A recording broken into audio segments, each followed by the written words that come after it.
Guys it's me Anu. അപ്പോൾ ഞാനും അമ്മയും കൂടി ഇന്ന് സപ്ലൈക്കോ വരെ പോവാണ് നമുക്ക് ഓണത്തിനുള്ള സാധനങ്ങൾ വാങ്ങാൻ വേണ്ടി. ഇപ്പം വാങ്ങിച്ചാൽ ക്യൂ കുറവായിട്ട് വാങ്ങാം, അല്ലെ? ആ ഒരു സമയമാണ് ഭയങ്കര ക്യൂ ആയിരിക്കും, ഭയങ്കര തിരക്കുമായിരിക്കും.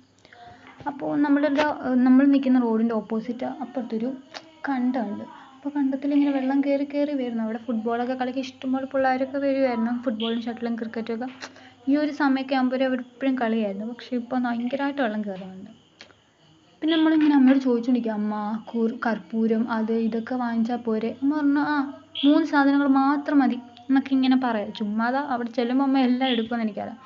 സോപ്പൊക്കെ അടുക്കി വെച്ചേക്കുന്ന കാണാം, നമുക്ക് കിട്ടുമായിട്ട്. ഞാൻ സപ്ലൈക്കോയിൽ ആദ്യമായിട്ട് ഇങ്ങനെ സോപ്പ് അടുക്കി വെക്കുന്നത് കണ്ടത്. പിന്നെ നമുക്ക് ഈ തവണത്തെ ഓണത്തിന് അവർ ഇഷ്ടം പോലെ സാധനം ഇറക്കിയിട്ടുണ്ട്. നേരത്തെ സ്റ്റോക്ക് ഔട്ട് ആവുന്നുണ്ടായിരുന്നു, നമുക്ക് പല സാധനങ്ങളും കിട്ടാതാവുന്നുണ്ട്. ഇപ്പോൾ ഓരോ മാസം നമ്മൾ സാധനം വാങ്ങുമ്പോൾ പോലും അങ്ങനെ ആയിരുന്നു. പക്ഷേ ഈ തവണ എല്ലാം അതിൽ കൂടുതലായിട്ട് എല്ലാം വാങ്ങിച്ച് സപ്ലൈക്കോയിലുണ്ടായിരുന്നു.